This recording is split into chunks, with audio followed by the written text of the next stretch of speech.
আসসালামু আলাইকুম, welcome back to this video.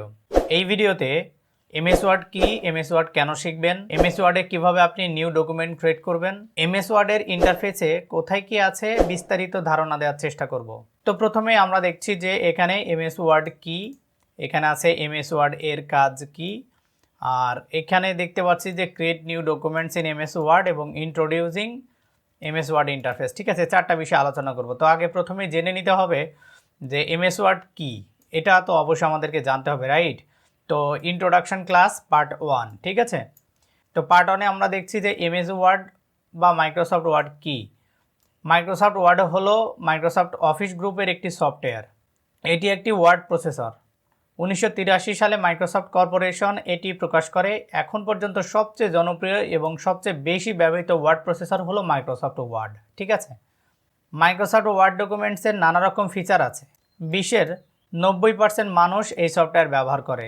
এটি দিয়ে বিভিন্ন রকম কার্যক্রম সম্পন্ন করা যায়, যেমন বানানের ভুল বের করা, ছোটোখাটো ডিজাইন করা, ডকুমেন্ট তৈরি করা, সিভি বা রেজুমি তৈরি করা, সুন্দর লেকচার শিট তৈরি, আর্টিকেল তৈরি বা লেখা, এখানে ক্যাশ মেমো তৈরি করা এবং পোস্টার কার্ড ডিজাইনও তৈরি ইত্যাদি কাজ আমরা মাইক্রোসফট ওয়ার্ড দিয়ে নর্মালি খুব সুন্দরভাবে তৈরি করতে পারবো, ঠিক আছে। ক্রিয়েট এ নিউ ডকুমেন্টস, কীভাবে আপনি মাইক্রোসফট ওয়ার্ডে নতুন ডকুমেন্ট তৈরি করবেন, ঠিক আছে। এবং প্রথমে আমাদেরকে একটু ওপেন করা শিখে নিতে হবে। তো অ্যাট ফার্স্ট আপনাকে যেতে হবে সার্চ অপশানে, যে লিখতে হবে এমএস ওয়ার্ড। শুধু ওয়ার্ড লিখলেও হবে। যদি আপনি ওয়ার্ড কথাটা লেখেন তাহলে এই ওয়ার্ডটা চলে আসবে। জাস্ট এখানে একটা ক্লিক করবেন, করলে একটু অপেক্ষা করে দেখবেন যে আপনার এমএস ওয়ার্ডটা ওপেন হয়ে গেছে। এই যে আমাদের এমএস ওয়ার্ডটা চলে আসলো। তো আমি এটাকে ক্লোজ করে দিয়ে এখানে দেখতে পাচ্ছি যে হোম, নিউ এবং ওপেন। তো আমাদের হোমে চলে আসবে।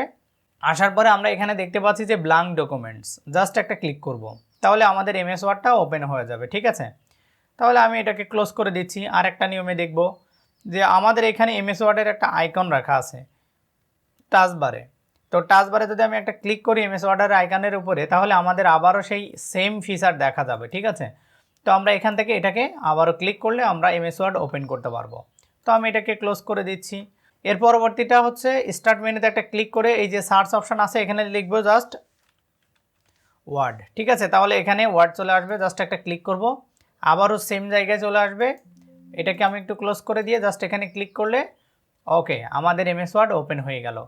তো আমরা আবারও এখানে ক্লিক করে কেটে দিচ্ছি এবং আমরা একটু আমাদের স্ক্রিনে চলে আসলাম এবং এখানে রাইট ক্লিক করে নিউতে যাব, যে আমরা এখান থেকে এমএস ওয়ার্ড ডকুমেন্টে ক্লিক যদি করি তাহলে আমরা এরকম দেখতে পাবো।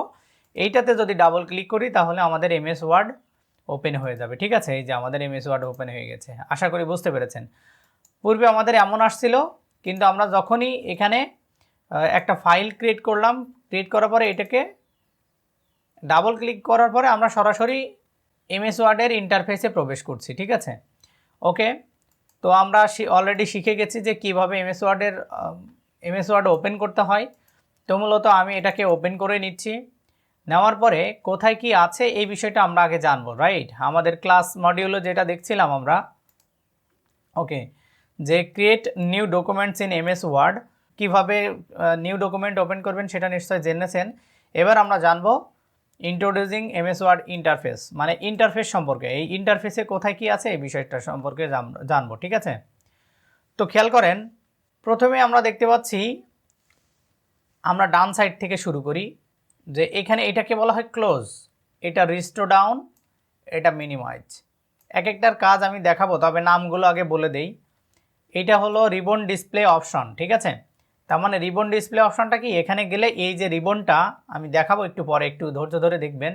আর এখানে হলো টাইটেল, মানে ডকুমেন্টসের টাইটেল কি হবে সেটা। আর আপনি চাইলে যদি লগ ইন করেন সেক্ষেত্রে লগ ইন ইনফরমেশান এখানে দেখা যাবে, ঠিক আছে। আর এইটাকে বলা হয় কুইক অ্যাক্সেস টুলবার। এরপরে আছে এই যে লাইনটা, এটাকে বলা হয় হেডিং বা ট্যাব। এক একটা ট্যাব বলে, file, home, insert, design, layout, preference, mailing, preview, view, add ins, help, tell me what you want to do. এই যে লাইনটা, এটাকে বলা হয় মেনু বার। মেনু বারও বলতে পারেন বা ট্যাব বারও বলতে পারেন। তো মেনু বার বললে বেশি ভালো হয়। তো মেনু বার, এবং এই এক একটাকে আমরা অপশন বলি। আর এই যে অপশনের মধ্যে যেটাকে লেখা আছে প্রত্যেকটাতে দেখেন, এই অপশনের মধ্যে এখানে এই অপশনটা এই পর্যন্ত, এটা হলো ফন্ট অপশন, ঠিক আছে। ওকে, বা ফন্ট ট্যাব। এই যে প্যারাগ্রাফ আছে আমরা দেখতে পাচ্ছি এখানে আলাদা একটা প্যারাগ্রাফের কাজ আছে, ঠিক আছে। তো আমরা পর্যায়ক্রমে দেখব কোথায় কি আছে এই বিষয় সম্পর্কে, এবং এখানে আমরা দেখতে পাচ্ছি স্টাইল আছে এ পর্যন্ত। ওকে, এটা হলো স্টাইল ট্যাব বা স্টাইল অপশন। এটা হলো এডিটিং ট্যাব বা এডিটিং অপশন, যেটা বলেন কোনো সমস্যা নেই। তারপরে এখানে আছে অ্যাড-ইনস, ঠিক আছে। ওকে, অ্যাড-ইনস ট্যাব বা অ্যাড-ইনস অপশন। ওকে, এরপরে আমরা এইগুলোর কাজ সম্পর্কে তো জানবোই অবশ্যই, আমি জাস্ট নামগুলো জেনে নিচ্ছি আমরা। ওকে, তো নিচের দিকে দেখেন এখানে লেখা আছে page on of on. Totally এটা হলো পেজের সংখ্যা এখানে দেখা যাবে। যদি আমি এখানে দুইটা পেজ নেই, দেখেন নিচের দিকে যদি আরেকটা পেজ নেই, তাহলে এখানে লেখা যাবে 2 অফ 2। যদি আমি এক নম্বরে ক্লিক করে রাখি তাহলে 2 অফ অন থাকবে বা অন লেখা আসবে। এই যে 2 অফ অন লেখা এসছে অলরেডি, এই যে এখানে 2 অফ অন লেখা আসছে। তো এই 2 অফ অন মানে আমার টোটাল পেজ সংখ্যা দুইটা, এবং আমি এখন অবস্থানরত এক নম্বর পেজে, সেজন্য এখানে পেজ অন অফ 2 লেখা দিচ্ছে। তারপরে ওয়ার্ডস, আমি যদি কোনো ওয়ার্ড এখানে লিখি, যেমন বাংলাদেশ। ওকে, এই কথাটা লিখলাম, লেখার পরে দেখেন এখানে ওয়ার্ড 1 একটা চলে আসে। এবার ইজ লিখব।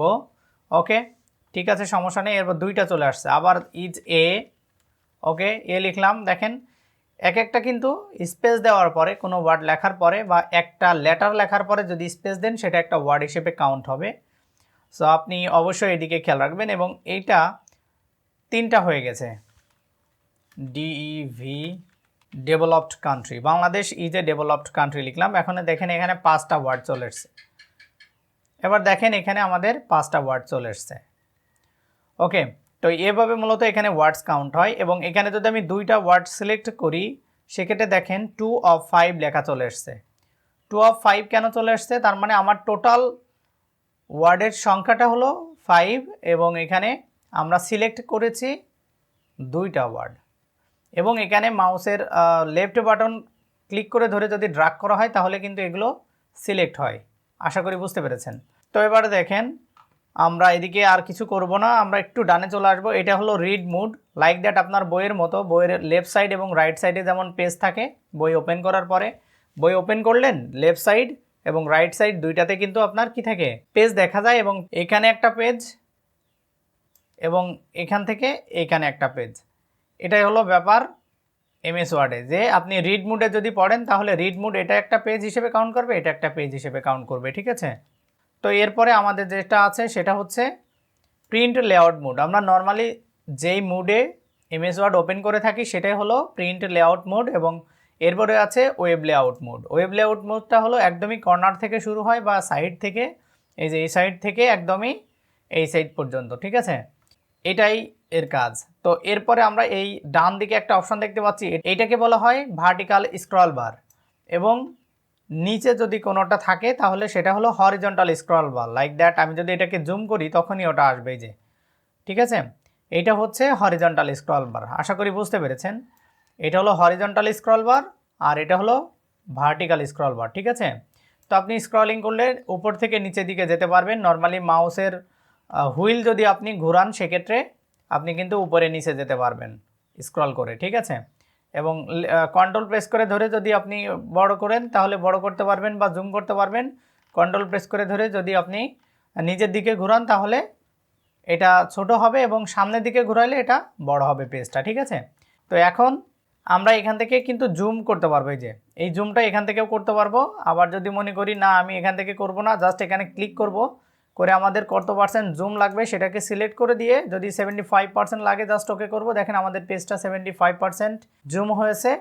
এবং এখান থেকে আমরা যদি 100% করতে চাই এখানে ক্লিক করব, করে 100%-এ ক্লিক দিয়ে জাস্ট ওকে করলে আমাদের এটা 100% জুম চলে আসবে।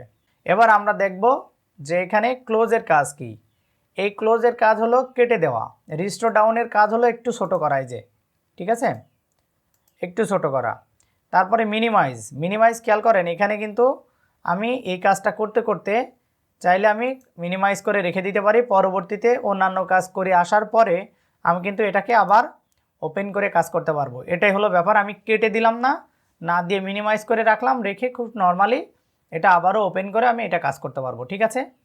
তো এখন এই যে অপশনটা আমরা দেখতে পাচ্ছি এখানে, এটাকে বলা হয় রিবন ডিসপ্লে অপশন। তো এই রিবন ডিসপ্লে অপশন কিভাবে কাজ করে সেটা একটু দেখে নিই। এখানে ক্লিক করে যদি আমরা শো ট্যাবস করি তাহলে আমাদের এই ট্যাবগুলো বা মেনুগুলো আমরা দেখতে পাবো, কিন্তু আমরা কিন্তু আমাদের যে রিবনটা চলে গেল ওইটা দেখতে পাচ্ছি না। কেন? কারণ আমরা ওইটা হিডেন করে দিয়েছি। জাস্ট এখানে ক্লিক করে আপনি আবারও যদি অটো হাইড রিবন করেন তাহলে দেখেন মেনুটাও চলে যাবে, এবং এখানে ক্লিক দিয়ে যদি শো ট্যাবস করা যায় তাহলে আমি আবারও সেই মেনুটা দেখতে পাবো, এবং এখানে ক্লিক দিয়ে যদি আমরা শো ট্যাবস অ্যান্ড কমান্ডস করি তাহলে আমাদের সেই এমএস ওয়ার্ডের রিবনটা চলে আসবে। তো এবার এর পাশে আছে আমাদের, এখানে ক্লিক করে দেখি আমরা এখানে একটা আমাদের মাইক্রোসফট অ্যাকাউন্ট লগ ইন করে রেখেছি, এই জন্য আমাদের এরকম আছে। আপনি না লগ ইন করলেও কোনো সমস্যা নেই, ঠিক আছে। তো আমি লগ ইন করে রেখেছি। এইটা হলো টাইটেল। এই টাইটেলটা কি, আপনি যে নামে আপনার ডকুমেন্টটা সেভ করবেন সেটা এই নামে, তো এখানে নাম পরিবর্তন হয়ে যাবে। এখন আছে নিউ মাইক্রোসফট ওয়ার্ড ডকুমেন্টস। তো এইটা আমি কোনো নামে পরিবর্তন করিনি, যার জন্য এখনও ডিফল্ট নাম এখানে দেওয়া আছে। তো আমি এটা এখনও পরিবর্তন করব না, পরবর্তীতে পরিবর্তন করে আপনাদেরকে দেখানোর চেষ্টা করবো ইনশাআল্লাহ। তো এটাকে বলা হয় কুইক অ্যাক্সেস টুলবার। এটা হলো সেভ, এটা হলো আন্ডু, এটা হলো রিডু। আন্ডু রিডুর কাজ কি? আন্ডু রিডুর কাজ হলো, আন্ডু মানে ব্যাকে যাওয়া, রিডু মানে আবারও ব্যাকের থেকে আবারও সামনের দিকে আসা। সেভ করা তো বুঝতে পারছেন, সেভ করা ডকুমেন্টটাকে কীভাবে সেভ করতে হয় সেটা আমরা জানবো খুব দ্রুতই। তো এরপরে আমরা এখানে ক্লিক করে যদি আমরা কোনো ফিচার অ্যাড করতে চাই, যেমন নিউ ডকুমেন্ট ক্রিয়েট করার জন্য যদি আমরা এখানে ক্লিক করি তাহলে আমরা নিউতে ক্লিক করে ওপেন করার জন্য একটা রাখতে পারি, সমস্যা নেই। আমরা যেটাকে চেকমার্ক করব সেটা এখানে শো করবে, ঠিক আছে। তো আপনি চাইলে print preview and print layout mode এটা এখানে ওপেন করে নিতে পারেন, তাহলে এখানে ক্লিক দিলেই সরাসরি প্রিন্ট লেআউট মোডটা চলে আসবে, ঠিক আছে। তো এরপরে আমরা এখানে ক্লিক দিয়ে যদি এখান থেকে কুইক প্রিন্ট করি তাহলে এখানে কুইক প্রিন্টের অপশানও রাখতে পারবো, মেইলিং অপশান রাখতে পারবো, তারপরে বিভিন্ন ধরনের অপশান, ড্র টেবিল রাখতে পারবো এখানে, ঠিক আছে। আশা করি বুঝতে পেরেছেন।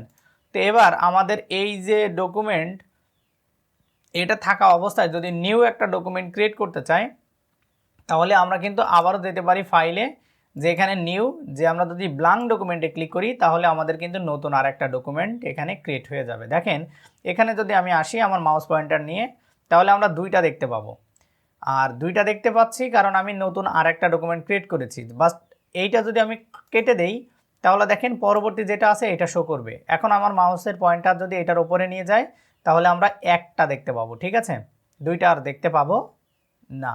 আশা করি বুঝতে পেরেছেন। এবার আমরা যদি নিউ ডকুমেন্ট তৈরি করতে চাই এখান থেকেই করতে হবে এমন কোনো কথা না। এখানে ক্লিক করে যদি নিউ রাখি তাহলে এখানে ক্লিক দিলেও আমাদের নতুন আর একটা ডকুমেন্ট তৈরি হয়ে যাবে। দেখেন আমি যদি মাউসের পয়েন্টার এখানে নিয়ে যাই তাহলে দেখতে পাবো ডকুমেন্ট 2, বাট আমি ডকুমেন্ট 2টাকে ক্লোজ করে দিচ্ছি। এটা আমরা তৈরি করতে পারলাম, রাইট।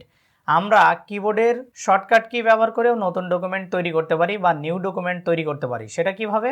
তো আমরা কন্ট্রোল এন চাপ দিলে আমাদের নিউ ডকুমেন্ট চলে আসবে। দেখেন এখানে ক্লিক করি তাহলে দেখেন 3টা চলে আসছে। আমরা একটাকে লাস্ট ক্লিক করব, এটাকেও ক্লিক করে কেটে দেব। তারপরে আমরা যদি আবারও ক্রিয়েট করতে যাই কন্ট্রোল এন যদি আমরা প্রেস করি তাহলে আমাদের নতুন ডকুমেন্ট এখানে আবারও ক্রিয়েট হয়ে যাবে। তো এভাবে মূলত পর্যায়ক্রমে আমরা নতুন ডকুমেন্ট তৈরি করতে গেলে এভাবে কাজ করব, ঠিক আছে। আর এখানে আমরা দেখতে পাচ্ছি আবারও মেনুতে প্রত্যেকটাতে রিবন আছে, আলাদা আলাদা রিবন বা পার্ট আছে। আপনি চাইলে এগুলো খুব দ্রুতই এই যে প্লে লিস্টটা ফলো করে অবশ্যই আপনি দেখতে পাবেন যে কোথায় কি আছে, কিভাবে কাজ করেছি সেই বিষয়গুলো, ঠিক আছে। তো আমরা এখানে home, insert, design, layout, preference এগুলো কিন্তু এখানে কাজ করতেছি, ঠিক আছে। এভাবে দেখতে পাচ্ছি। তো এই ছিল আজকের ক্লাস, দেখা হবে পরবর্তী ক্লাসে। সে পর্যন্ত সবাই ভালো থাকবেন, সুস্থ থাকবেন। আসসালামু আলাইকুম ওয়া রাহমাতুল্লাহি ওয়া বারাকাতুহু।